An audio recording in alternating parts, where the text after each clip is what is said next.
All right, cool. So thanks everybody for coming out to the first of our three-part lecture series on the history, the present, and the future of the Black liberation struggle in the United States, organized by the Peace and Conflict Studies program and co-sponsored by Africana Studies and Education Studies. My name is Derek Ford. I'm an assistant professor of education studies and also on the steering committee of the Peace and Conflict Studies program and an activist here in Indianapolis.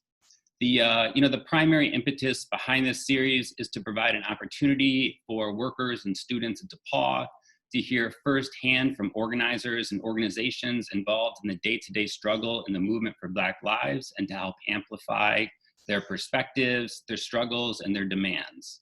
So, the other thing is that rather than pay honoraria to those who make a living giving speeches on this topic, no, hate to them, we wanted to pay honoraria to those who do this work without any compensation. Indeed, none of the speakers, in this series are paid to be activists and organizers in the groups that they're representing today. So with that, I'll say a quick word about how we're able to fund this. So definitely shout out to the Johnson and Wright Fund. And I'd also like to say a word about Russell Compton. This is the Compton Lecture Series. Russell Compton was a legendary teacher at DePauw University, an inspiration to countless members of DePauw students. His teachings were rooted in the Quaker traditions that emphasized the importance of open dialogue and consensus building, but also the need for nonviolent resistance to injustice. So in our troubled times, his inspiration guides us, not least for his compassionate heart, inclusive mind, and gentle humor. Dr. Compton was deeply committed to the cause of racial justice and was a force at DePauw for advancing that struggle. If he were alive today, he'd say not only that Black Lives Matter, but would bring our community to interrogate the meanings of that call for justice while pushing us to a more substantive and substantial anti-racist practices and pedagogy. So his legacy holds a special place in the central square of the webinar screen that we're engaged in today. So let me just say a couple words about the organizations and the wonderful speakers that we have here. We wanted to have this first event focus on the struggle in Indianapolis. While it's natural, that some cases of police terror have captured national attention, we wanted to also bring attention to cases and struggles happening here. And this is particularly relevant given that, the month before the most recent uprisings took place, Indianapolis was already in motion in struggling for justice for Drejon Reed and Mikhail Rose. The two organizations here are the ones that, from my experiences and perspective and those I work with, are doing the most consistent, thoughtful, and intentional organizing. And even when the movement is in a lull, right, when there aren't masses in the streets, they're still out there organizing and fighting and building. A lot of groups spring up when the movement is hot, only to fade away when it dies down, but that's not the case for these groups. And they both work closely together on many campaigns, which they'll speak about, but they're also different organizations with different histories, organizing approaches, and politics. I'll, of course, let them speak more about this. So I'm going to go ahead and introduce all the speakers. During their talks, feel free to ask questions in the Q&A. We'll hopefully have some time to address them at the end, and we'll wrap up between 8 o'clock and 8:15. So, first, we're really honored to hear from two of the key organizers of Indy 10 Black Lives Matter, Leah and Kyra. Leah DeRay is an award-winning organizer and is a co-founder of Indy 10 Black Lives Matter. She's dedicated the last 6 years to housing and environmental justice, youth-focused social justice initiatives, and community building. Born and raised in Indianapolis, Leah attributes her passion for others to her mother, a teacher who regularly opened her heart and Leah's eyes to meeting and exceeding people's basic needs with dignity. Leah's passion for people is actualized through her professional and academic work as an organizer with Homes for All Indy and as a recipient of a scholarship that will support her schooling in Africana Studies and civic leadership. Leah is the manifestation of love and believes loving people fully and laboring with love will sustain all of us in liberation. The other organizer we'll hear from is Kyra J., who's also an award-winning community organizer and also a co-founder of Indy 10 Black Lives Matter. In the last 6 years, she's led community efforts in ending cash bail, for police transparency and abolition, and community building with local schools and universities. Born in Lincoln, Illinois, and raised in Indianapolis, Kyra understands the unique needs of the communities Indy 10 serves and believes that access to resources and support can revolutionize how students engage with residents can engage with each other, both locally and globally. Kyra's passion and labor for liberation can be summed up by an Angela Davis quote, which is, "I am no longer accepting the things I cannot change. I am changing the things I cannot accept." And for Answer Indiana, we have also two key organizers. The first is Chris. Chris Dilworth is an organizer with the Answer Coalition in Indianapolis. He was born and raised in Indianapolis and is a graduate of the Indiana University's Morris School of Law. Before matriculating into law school, Chris was homeless after his father lost his life to ALS, and the lack of healthcare coverage drove his family into deep financial precarity. He currently practices real estate and finance law in the city. Before this, he was actually, he did a brief stint as a prosecutor in Marion County, where he tried to keep as many people out of the system as possible, and that ultimately ended up with him leaving that profession.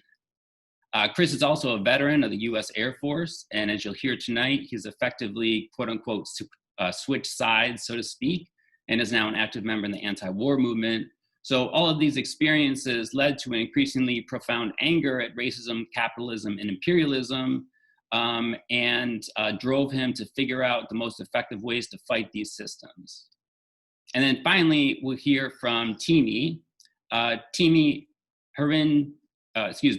Dayrin Wale is an immigrant and a lead organizer with the Answer Coalition. They graduated from Crystal House Academy and are currently studying human services at Ivy Tech Community College. And they also currently work for Cleaning Services. Over their time organizing with Answer, they've played key roles in a series of campaigns, including in the most recent Free Them All Coalition campaign to win the immediate release for people in prisons, jails, and in detention centers during the pandemic. So without further ado, please help me welcome our speakers, and I'll turn it over first to Indy 10.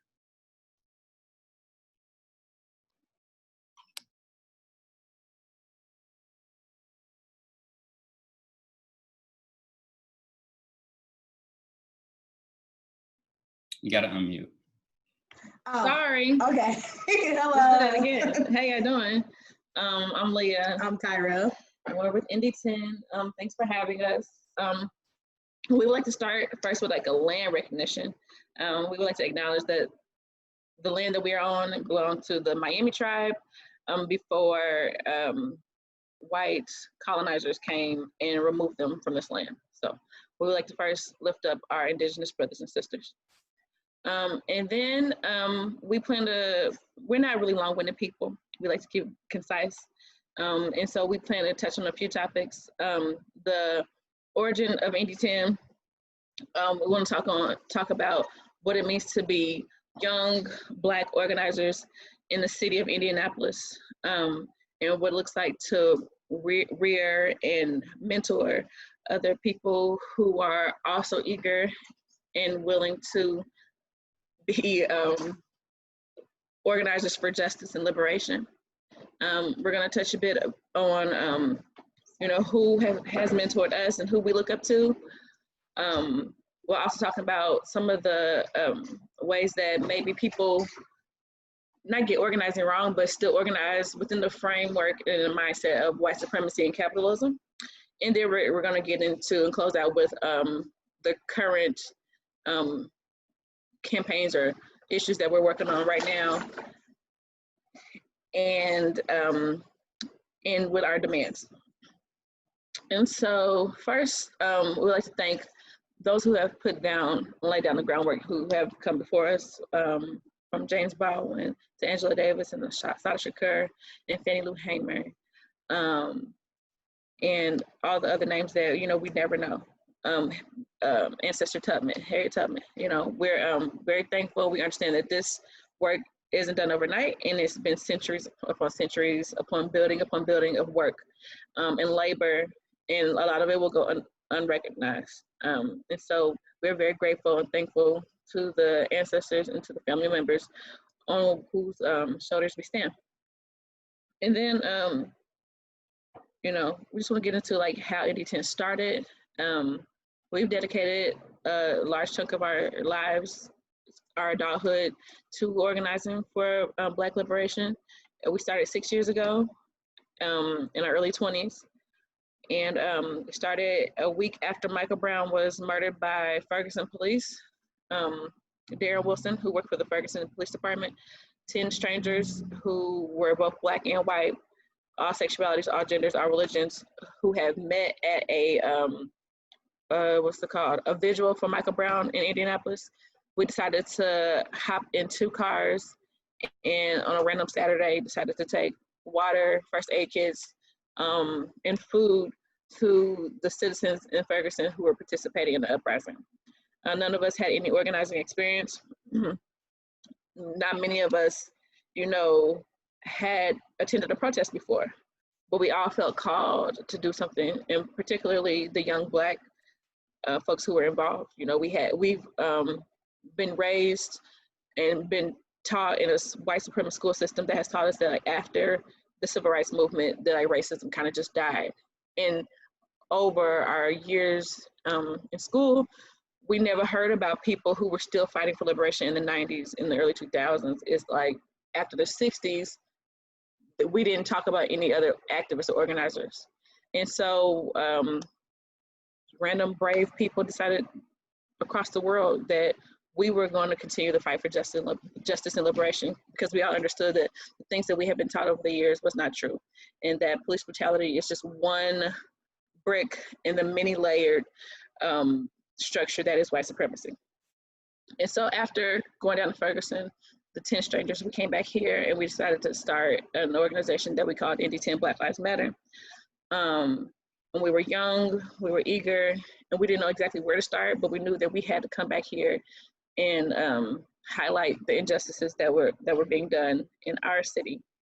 Kyra became a part of the crew, so it became 11 of us like a month or 2 later, and Ethan. And so now it was 12 of us, 12 young people who were hurting. And so we reached out to some of our elders in the community. Actually, our elders reached out to us and taught us about the ways that we could effectively organize. And that started with learning our history, right? It's always important to, like, look back when you try to go forward. Who has already laid the groundwork? Who has already done some of the research and the study and some of the hard work?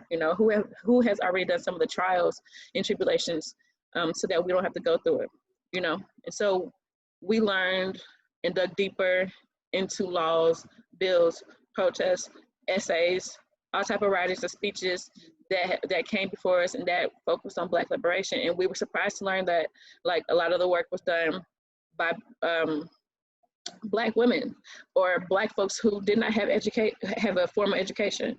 And a lot of the work was done by just building relationships. A lot of the work was done over meals and over dinner and over food. Food helps build community. A lot of the work was done, and everyone didn't get along during the work. And so that was a hard lesson that we had to learn at the beginning, that not everyone in the community was going to be accepting of you when you first pop out on the scene. And those are things that, first, the education system doesn't do a good job of teaching American children about activists and about uprisings. And when they do, it's a watered down version, and they don't teach you about the difficulties and the hurdles you have to overcome as an activist. So those are some things that we had to learn early on. Kyra, I don't know if you want to hop in on the early. Early on, what else have we learned? We learned that everybody isn't for us. If you're not affiliated with any churches or any type of universities, people kind of overlook you, and they act like you don't know what you're talking about. And it took us years to get to a point where we're actually even talking at DePaul. It took people to get to know us and listen to us and hear us out, to get to these universities and be on these panels and talking to other people, for people to listen to us. And we have built and lost some allies, quote unquote allies, and have built a good group of people that we call our allies that have stuck by us for the last 6 years. And people have been loyal to us. And we have a really good team. So that early on, we had to learn a lot. We made a lot of mistakes, and we're still making mistakes till this day. Probably made more mistakes this month than we have in the last couple of years. So we're still making mistakes. We're still learning.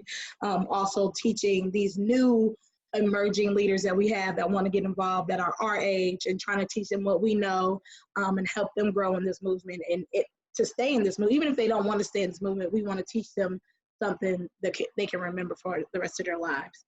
And for us, that's been a growing experience for us, because we've had to deal with people who are younger than us, and we have to remember. Basically we have to remember, and we have to be patient, because we never, we had the elders, but we never had anybody close to age us to tell us hey, this is what I did. This is the protest I went to and all that. I feel like people were really harsh at the beginning. For us, people were really critical, and they didn't understand, we were 22, 23-year-olds who didn't learn about protest movements in school. Mm-hmm. We thought that if you were going to be an activist, you had to be an academic, you had to be a person who had a PhD, who was, well-written and well-spoken, even though, a lot of the times the people who were affected the most looked like us, spoke like us, were on the block just like us. And that's what these emerging leaders are like. They are not the kids that you see that are doing just like the poster child. They are not poster children. They are from the raw. They have different type of backgrounds. Some people are adopted. Some people are from the hood. Some people didn't have nothing when they came to us. So we got so many different personalities and different situations that people don't look at, and people will overlook these kids because A, they're J. John Reed's friends, and B, no one pays attention to, I guess, the troubled children is what they would call them. It's been a learning experience with emerging leaders. It has, and we're still learning until this day. It's made me think about what would it have been had we had learned in school about the people who were Fannie Lou Hamer, or people who we never saw on TV, but weren't respectable. You know, what would it have been for them to empower and encourage our community without saying you have to go out and look like this and wear a suit and tie and dress in your Sunday's best, or you could actually come as you are and still fight for your freedom. And so that was the beginning. That was until now. We're still learning what it looks like to come authentically as our full selves into community and still fight this fight. Right now we do have a bit of, I don't want to say power, but we have a bit of, now our name is out there, so we're respected more, Kyra, because we've been doing this for a few years. But early on, people did know us. They just thought we were angry, young, Black kids, which we were, from the ghetto, which we were, who weren't prepared for this fight. And we would have been more equipped for the fight had people who were community members had embraced us a little bit more than they did. So through that, we've learned that you can't do this work and just be about ego. You can't do this work in silos. You can't do this work without being intentional, and with having a scarcity mindset. This isn't about just us. This isn't about Lee and Kyra. When we do this work, we do it on behalf of community members, people we will never know, children that we may not ever have, but someone else's child. This is about all Black people. This is about all people who are marginalized and oppressed in a way, So, once the least of us get something, the disabled, Black, poor, trans woman, then the rest of us will have something as well, So that's our mindset. That's how we've been trying to educate other people. And it's not easy work, being an activist, quote unquote activist or organizer is not easy, but it's fulfilling when you know that you are doing something that you were called to do. And I honestly believe that we were called to do this just because of the way we've always responded to race issues, even when we were in high school. And so I do believe it's a calling, and when you're called to do something, you have to be prepared and to come at it as a human.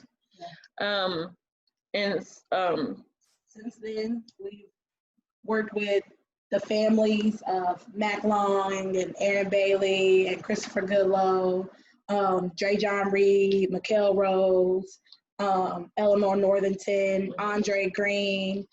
These are just people here in Indianapolis. getting in contact with some families like Jordan? What's his name? Floyd? George The one that the state police.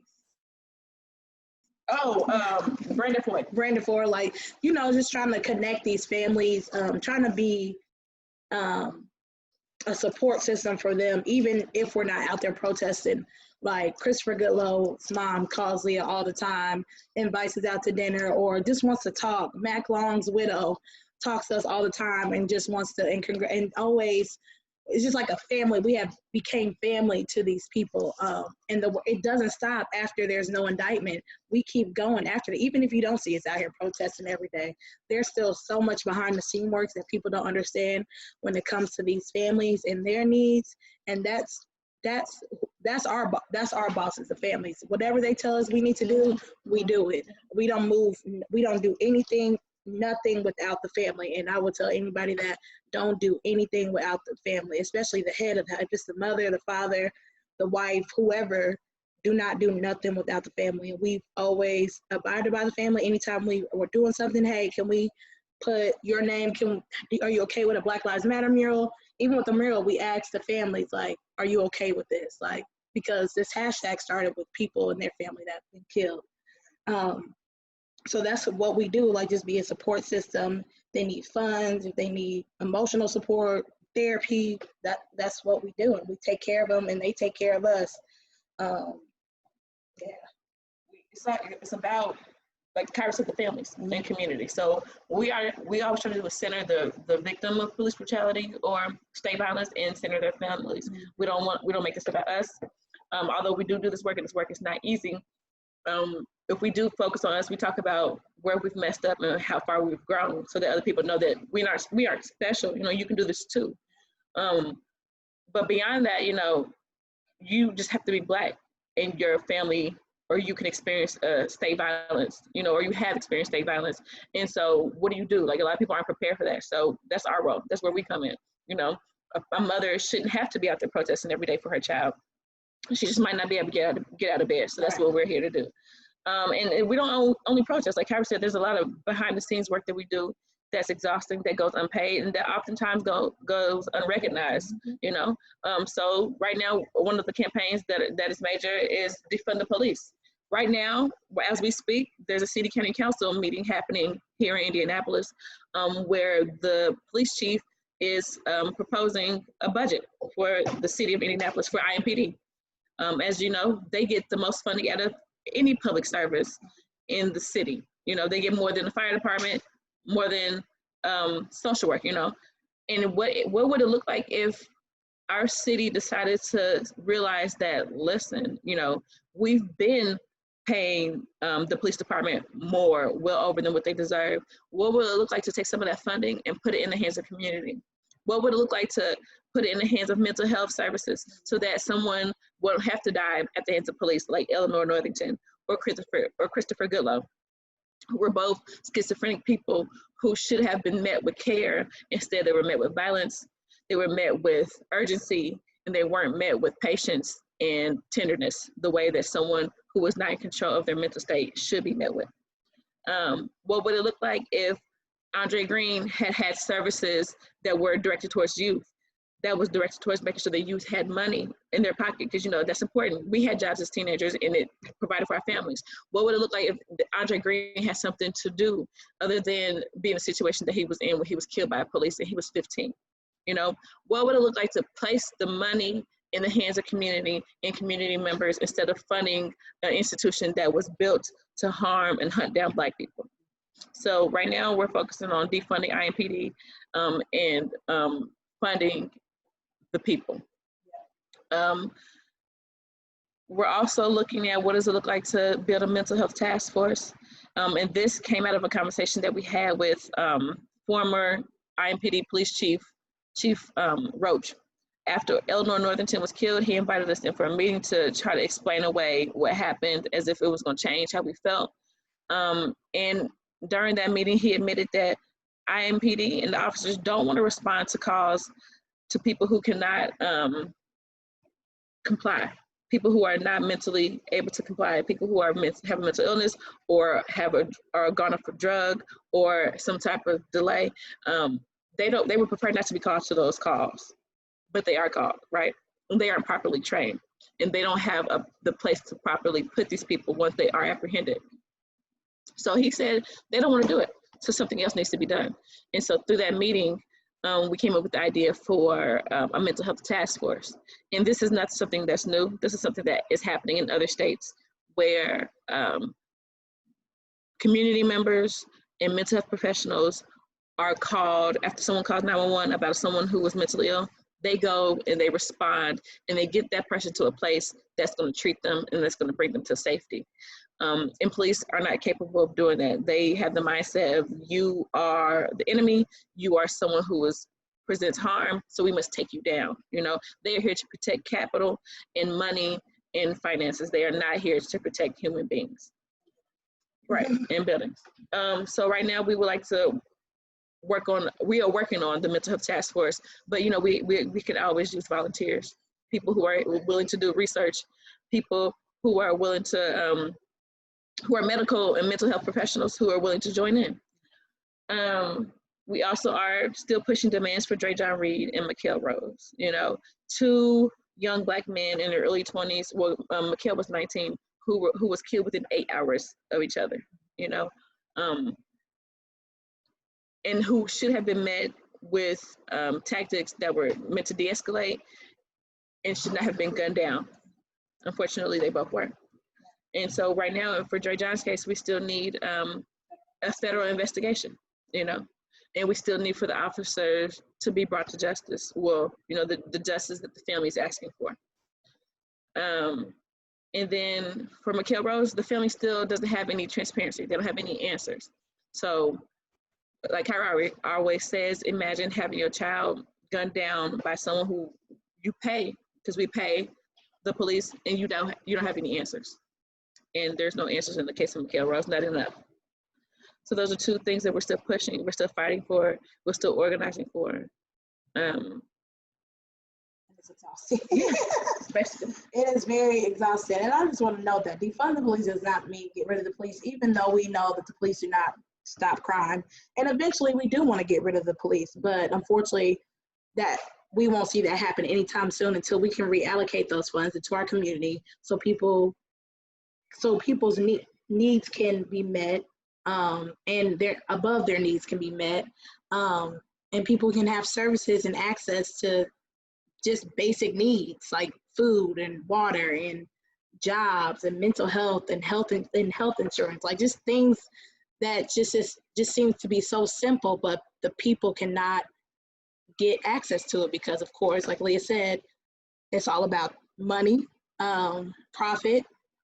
Capitalism is a bitch, you know, and people think that we are trying to get rid of the police. We are, eventually we will, but we're just trying to reallocate funds to our community so people can have a better life.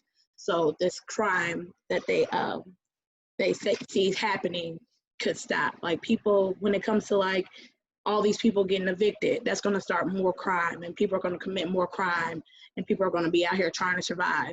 When this could be so easy and so simple that our government has the power to stop all this. So that's all I want to say. Yeah, that's it. You know, defund the police. Black Lives Matter. All Black Lives Matter. We're anti-capitalism, pro-Black, pro-queer, Abolish. Pro-young people, pro-growth, pro-learning. Thank you, and we're going to pass it off to Timmy with Answer Indiana.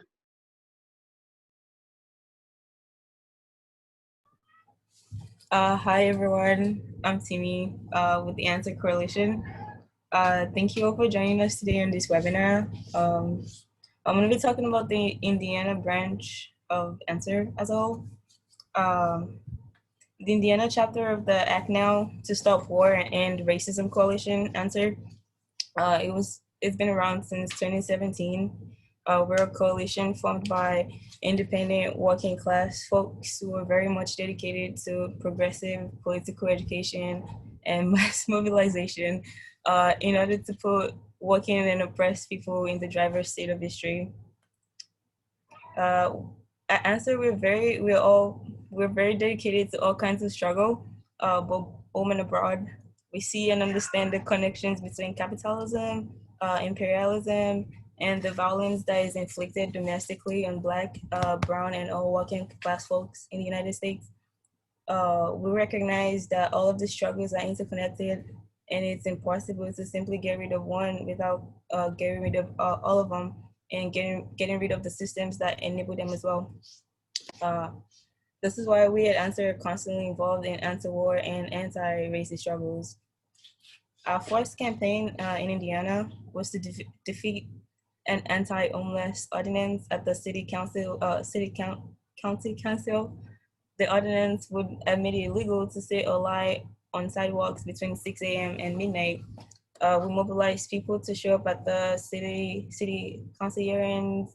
We did studies to demonstrate the racist enforcement of existing panhandling laws, and ultimately we helped defeat this ordinance. Last year, when the United States backed the coup in Bolivia, the Indiana chapter, we organized demonstrations that displayed the outrage of working class folks at the United States government for the orchestrated attack on Evo Morales, who was a progressive leader, who stood up for Bolivia's indigenous majority and became an international symbol of resistance to US domination. We denounced the US-backed coup and stood in solidarity with the people of Bolivia by organizing demonstrations where we talked to other working class folks about the situation in Bolivia and why the US needs to stay out of Bolivia and out of Latin America in general. Earlier this year, before the pandemic hit, we held a couple more anti-war demonstrations censoring Trump's escalating threat against Iran. We had hundreds of people in the streets demanding that the United States get out of the Middle East for several weeks. Over the course of the pandemic, we have participated in countless demonstrations. From the beginning, we remained as involved as it possibly could at the time. And then we learned to employ new tactics in order to get things done. Back in March, whenever Governor Holcomb attempted to place a ban on abortion by deeming it non-essential, right? ANSA organized very quickly with other local organizers like Indie Feminists, the PSL, Party for Socialism and Liberation, and so many others to demand that the governor stop hiding under the guise of a pandemic to push his misogynistic agenda. Together with Indie 10, IDOC Watch, Indie Sarge, PSL, the other victims advocacy, TOVA, and other local organizers, we organized the car protest at the Indiana's women prisons. We rallied to demand that Governor Holcomb release everyone with less than a year left on their sentence, that proper and adequate housing be provided for folks who get released, and that folks who remain incarcerated be provided with adequate medical attention and access to masks. This was at the early stages of the pandemic, and it was interesting because there was a lot of people outside. So like working class people were willing to put their health at risk just to demand better treatment from their government. On May Day, we co-sponsored the Cosecha Car Caravan centering undocumented workers. This was around the time when folks received stimulus checks, but undocumented folks were once again excluded from financial support and support of any kind. We demanded relief, protection, dignity for all undocumented workers and undocumented folks in general. Undocumented workers are very much a part of the working class, and their struggle is also our struggle. We also helped organize a series of car demonstrations at different prisons in the area to amplify their struggle, to not only receive basic care during the pandemic, but also to call for their immediate release. After the murders of Drayson Reed and Michael Rose, we worked with Indie 10 to craft demands and organize demonstrations. When the spontaneous uprisings began, we participated in them regularly. What was very inspiring to see was like so many events, so many of the protests were called by just like random people or like groups of friends who were just angry and like wanted to express their outrage.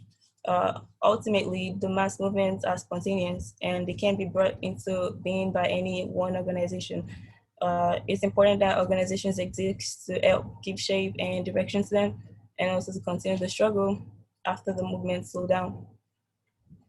We thought it was very important to fight against the politicians and police's attempt to separate the good and the bad protests.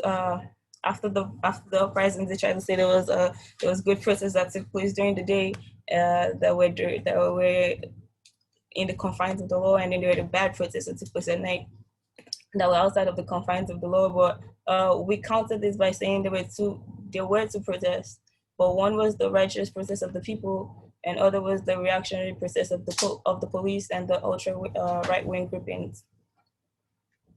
The IMPD would prefer to condemn all the people who come out at night who came out to fight for justice, but they are smart enough to know that doing so will only alienate people. This is one reason why they choose the words peaceful and violent, right? Because any other reasons that they want another reason is that they want to detract from the fact that they're the ones who caused the real violence in the first place. They didn't just cause the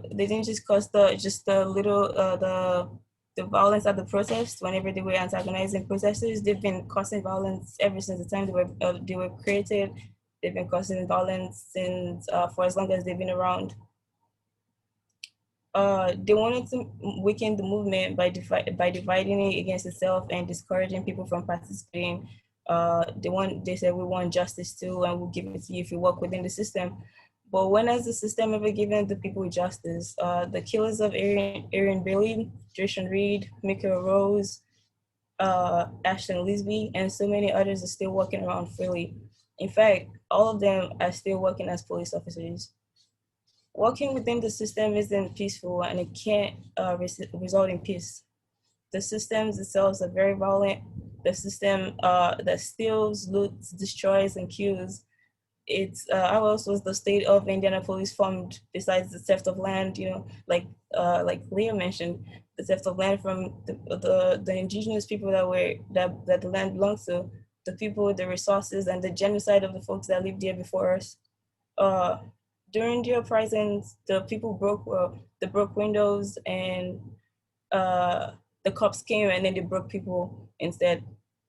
Every day the cops break people and they break communities. The people might have taken some goods, but every day the landlords, the corporations and banks, they take everything and anything that they want from the rest of us, and they don't even pay. They don't pay for them, but they charge us instead for them. Any excesses of the uprising rest on the shoulders of the police.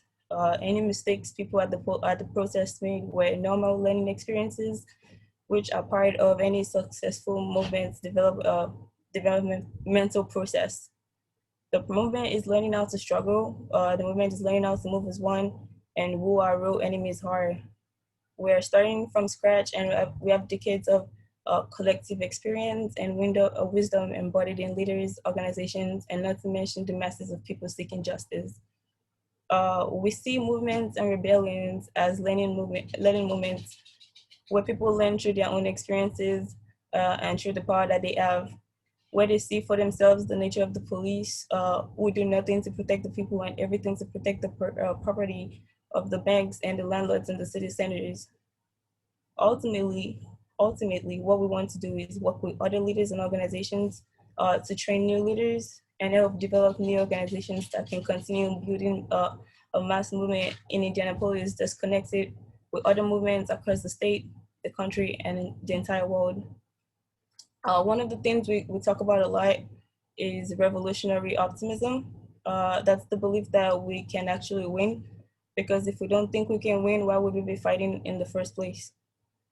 Some people say that revolution is unrealistic, but that's always the dominant thinking before revolutions take place.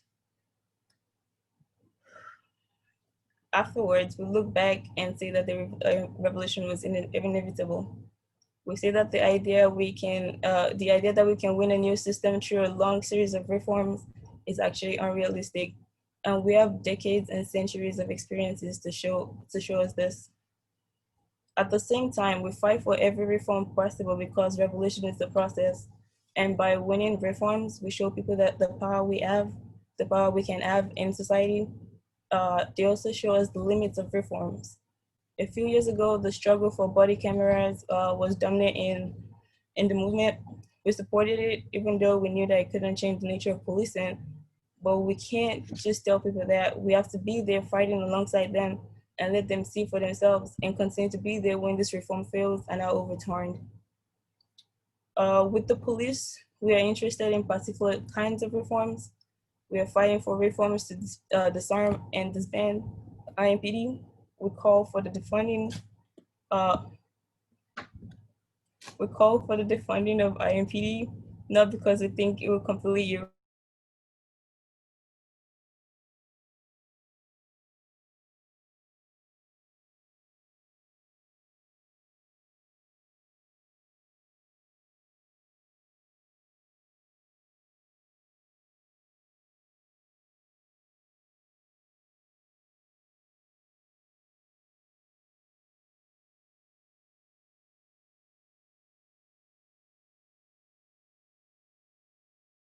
All right, I think Timi was actually just about to wrap up there. So Chris, let's move to you and then we'll go back to Timi after. Is that cool?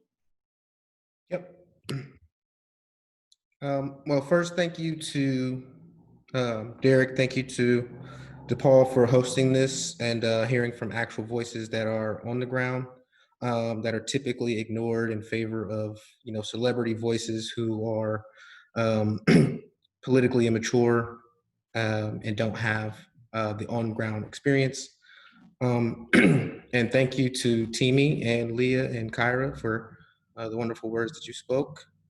I'm going to speak a little bit about the history of the Answer Coalition, and then I'll go a little bit over this historical malnourishment that previous speakers have discussed. So, first of all, the Answer Coalition was formed just a few days after the September 11th terror attacks.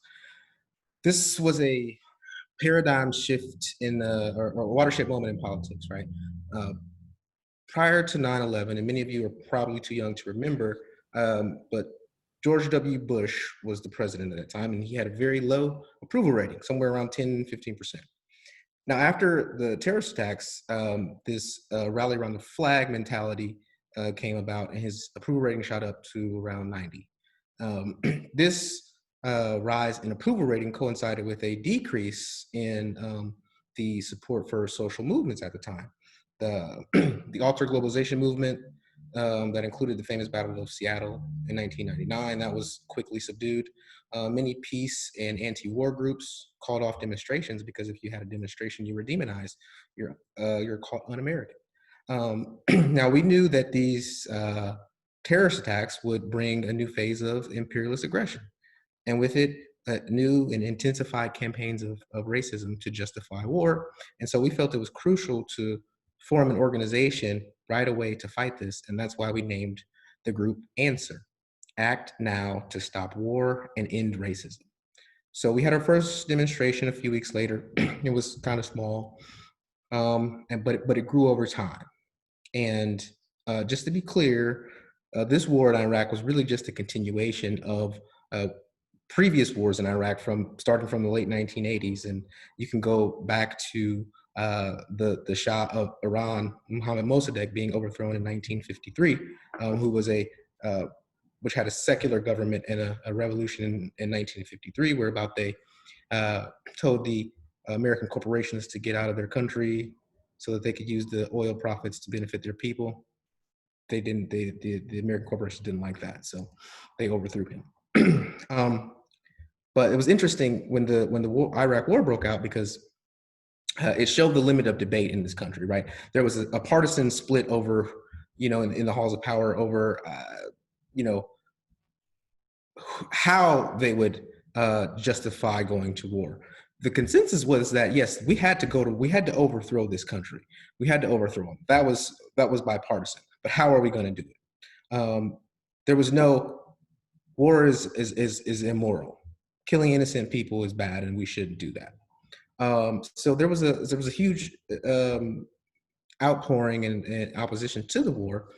So over the next few years, we organized some of the largest anti-war demonstrations in history, and we always forefronted the ways in which racism and white supremacy supported justifications for war. It truly undergirds these justifications, because if you understand that our foreign policy is typically just the international expression of white supremacy here at home.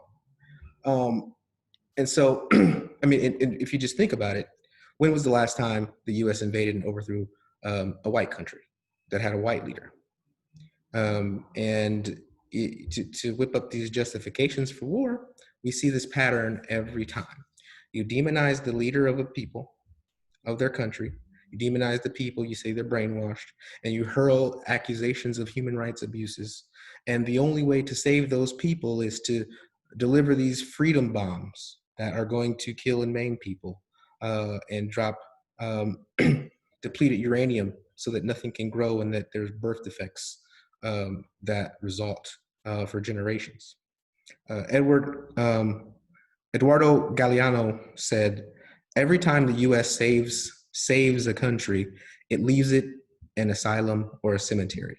And I find that to be a very profound statement, because if you look at the history of these wars, this is the what's left in its wake is precisely that. So what we did at Answer was we set up chapters across the country. And our focus was certainly was war and the occupation at that time, but we didn't view the war as just something that happened outside the US. There is also a war going on inside the US, and that is that there is a war on Black America right now. And there has been since the inception of this country. So we've always been very deeply involved in the struggle against racist police terror and mass incarceration. So our organizing philosophy is based around articulating and showing these connections between different wars and different oppressions, right? Not just theoretically, but practically. So in other words, what we want to do is expose these links, right? And forge and show you that there are links between these struggles that allow us to form united fronts, right? So when one movement declines, we can take that momentum from that movement and transfer it into another, highlighting the connections between them. And that means that we have to organize as opposed to mobilize and being spontaneous. You see, there's a dialectical relationship between spontaneity and organization. And what I mean by that is that there is a tension and an interconnectedness between the two. Mass uprisings and rebellions, they're spontaneous. We can't predict them, we can't control them. And they'll fizzle out over time if there's no organization. But it is an important part because it builds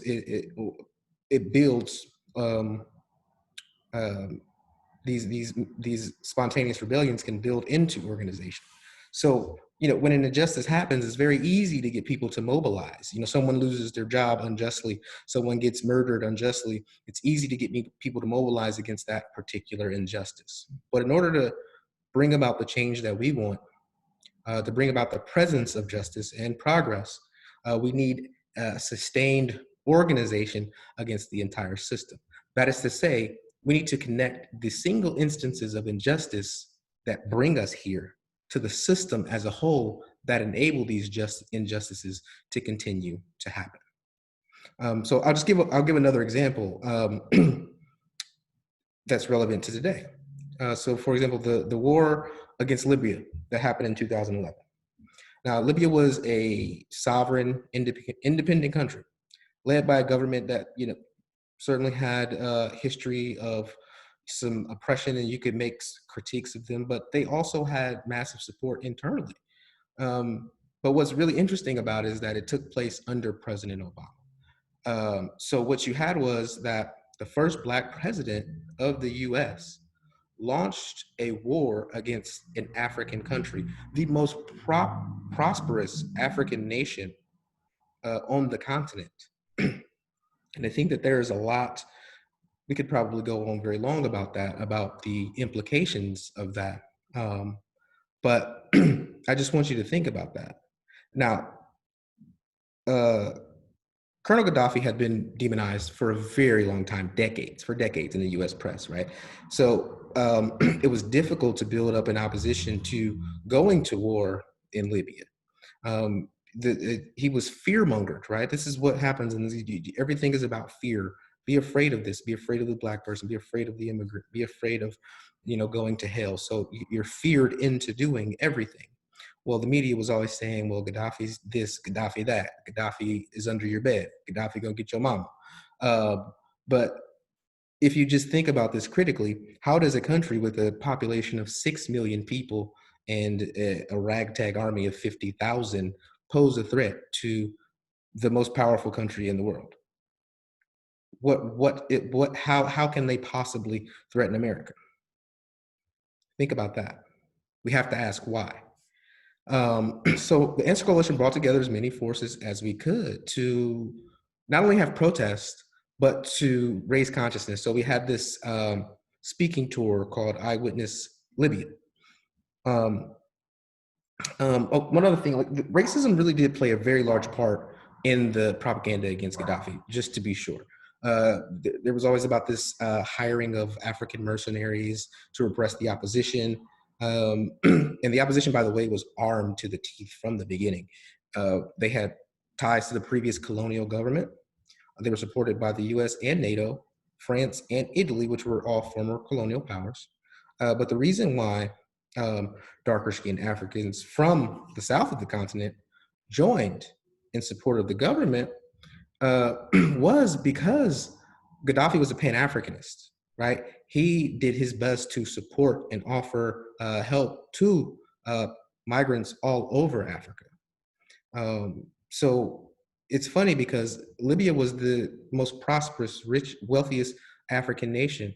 It had the world's only direct democracy, which is a stark contrast from it being the poorest nation when Gaddafi took power in 1967. In fact, prior to the bombing, Libya had the highest human development index, the lowest infant mortality rate, and the highest life expectancy in all of Africa. Why would you want to destroy that? Those are good things. Is it possible that we can learn something from that? That there's something to be gained from that? How did they do it? Maybe we can learn, but America doesn't ask those questions. If you don't take our form of government, then yours has to go. So after Libya was destroyed, today you currently have African migrants being sold as slaves.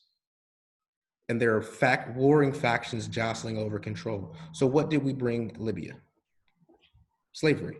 We brought them nothing but slavery and impoverishment, death and destruction. There's no freedom there. Now, this same racist link of demonization and white supremacy in war is evident in the struggles here, right? The victims of racist police violence in America are demonized before and after the fact. You suffer 2 deaths. If you're killed once by the police, someone immediately goes to the internet, tries to find all the bad things you did. Oh, he stole a pencil when he was 17 years old. He deserved to die.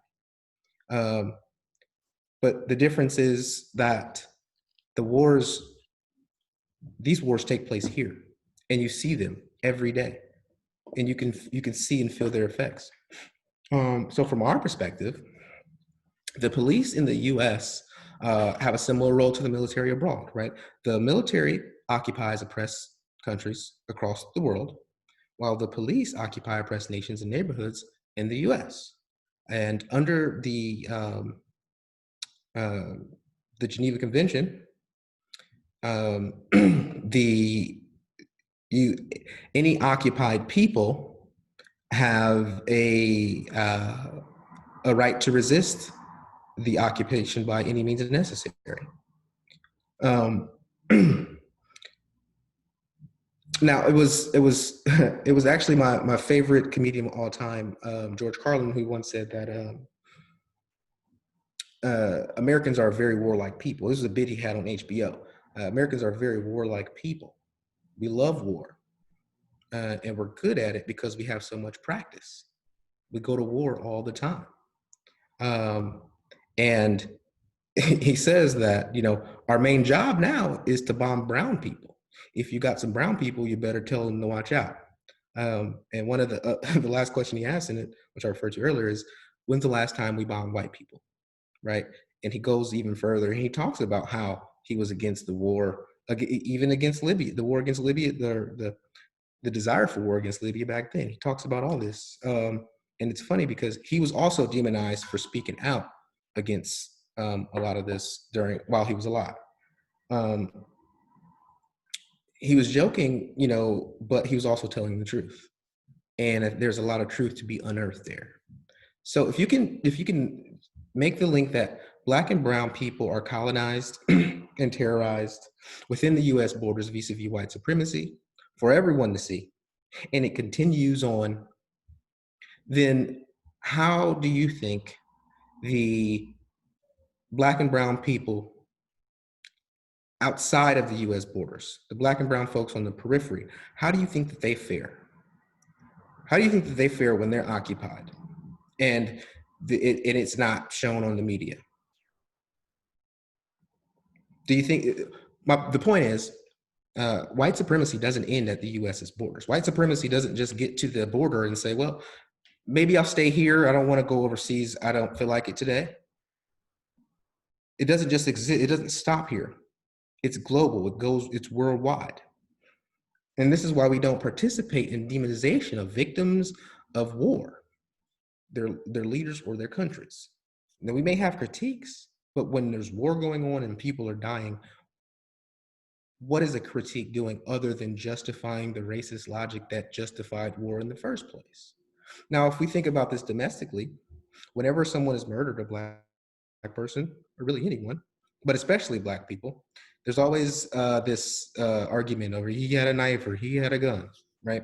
And these are important questions, right? Especially for legal proceedings and for figuring out the truth. But as we often see, the murder of Black people is always given a justification. And it is because the very color of our skin has been masculinized and weaponized and used to justify racist terror since time immemorial. And this doesn't just happen to Black people.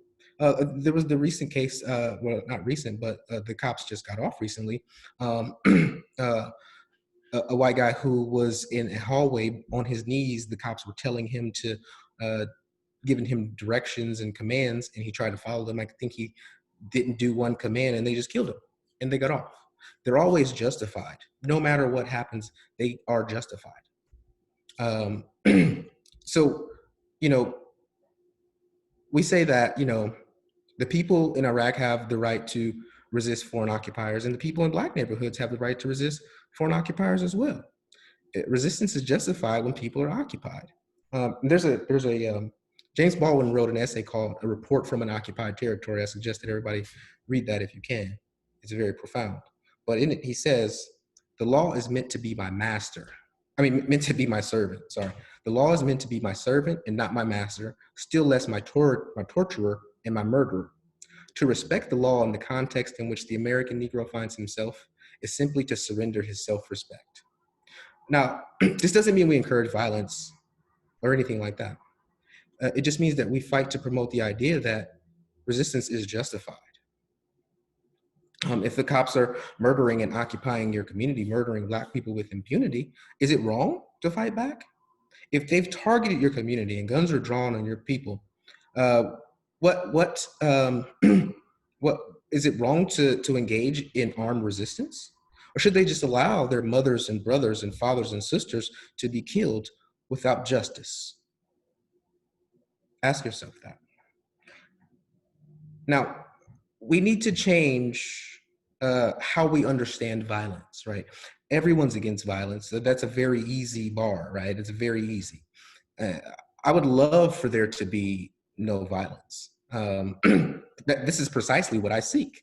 However, there tends to be a very singular focus on a particular type of violence, and it's usually those who are reacting to injustice being demonized as violent, right? There's this focus on the protesters instead of focusing on what they're protesting about.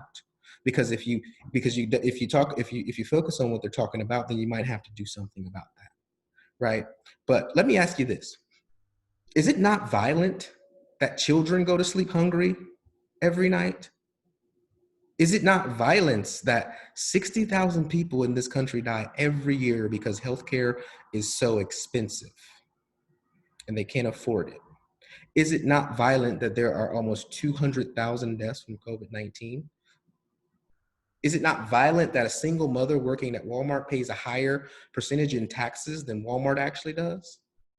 Is it not violent that millionaires and billionaires and corporations have amassed billions and millions more during this crisis while regular folks are losing their jobs, losing their homes? Is it not violence that the majority of the prison population is Black and brown men from poor and working class families? Rich people rarely go to prison. I mean, this is true.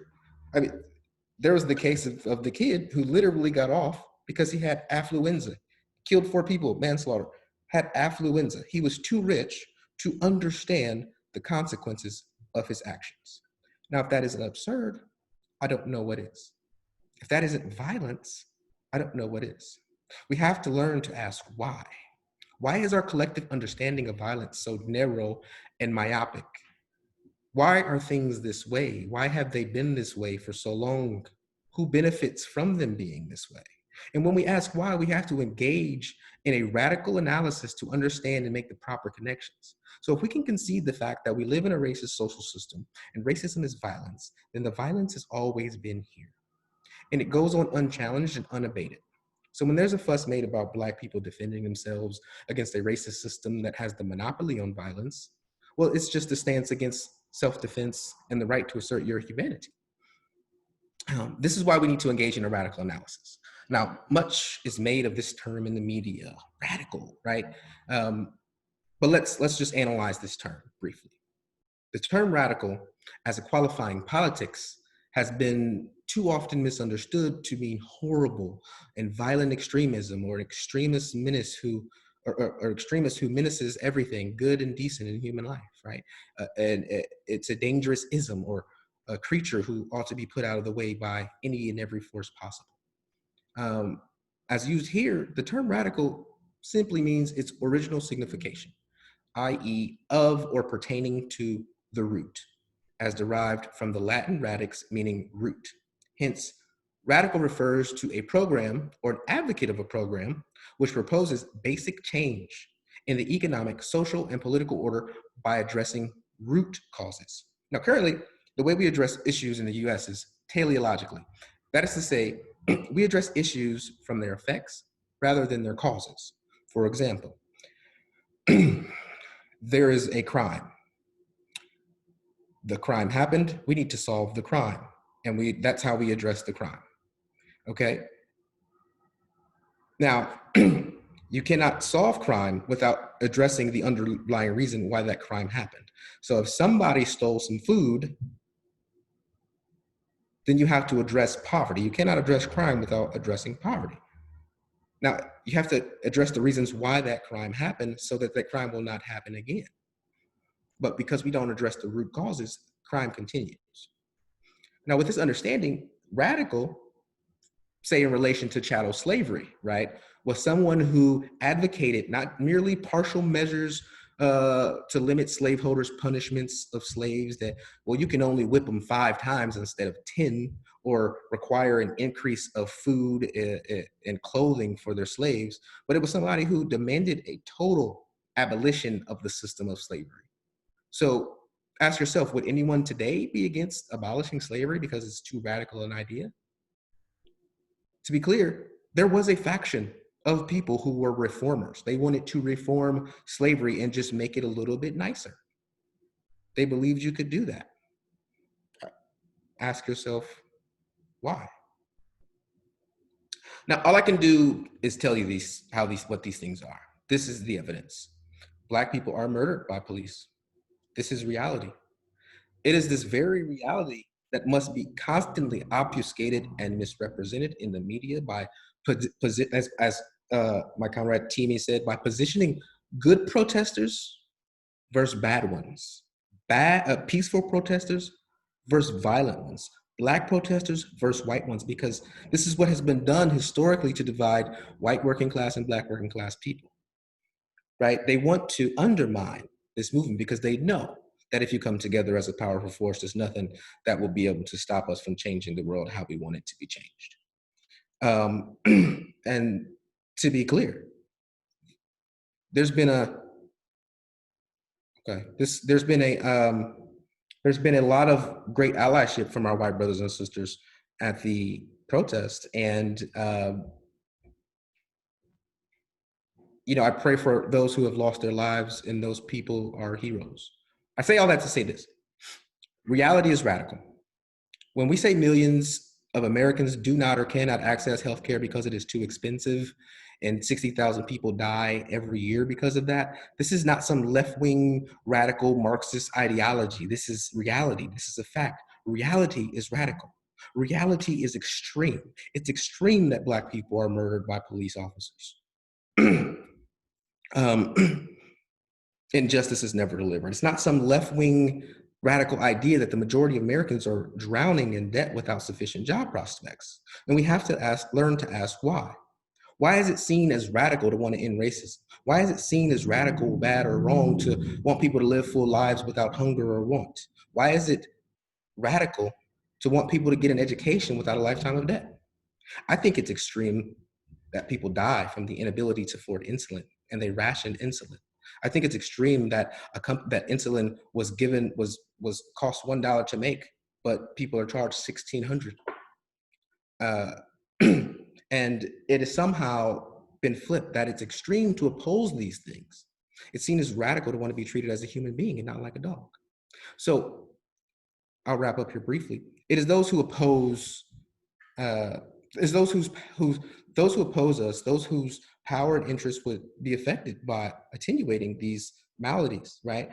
Who have to finesse and reframe these demands as crazy and unrealistic. We have to ask why. We have to change the framework in which we think about and understand all of this, because it's all interconnected and we cannot decouple any of these issues from one another. And please remember, we have to ask why. Thank you. Great. Thanks so much, Chris. So we're going to go back to Timi real quick. I believe that they had a couple more things that they wanted to say. Thank you, Derek. Yeah, as I was saying, with the police, we are interested in particular kinds of reforms. Like, we are fighting for reforms to limit their power. We're fighting for reforms that disarm and disband the IMPD. We call for the defunding of the IMPD, not because we think that people, can you stop? Not because we think that defunding the IMPD will somehow magically make all of the policing problem that we currently face go away. But we know that it would definitely soften the cushions and make life a little bit more bearable for Black, brown, and other working class folks. If all the like everyone else just mentioned, if all the funding that is currently being poured into IMPD was directed into community upkeep, if we focused all that money on the homeless problem that we're currently facing, we focused all that money on a better education system that works better for both teachers and students, and just general community upkeep in general, we would be objectively better as a society. We would get to the point where there wouldn't be a need for crime. There wouldn't be a need for us to constantly compete with each other without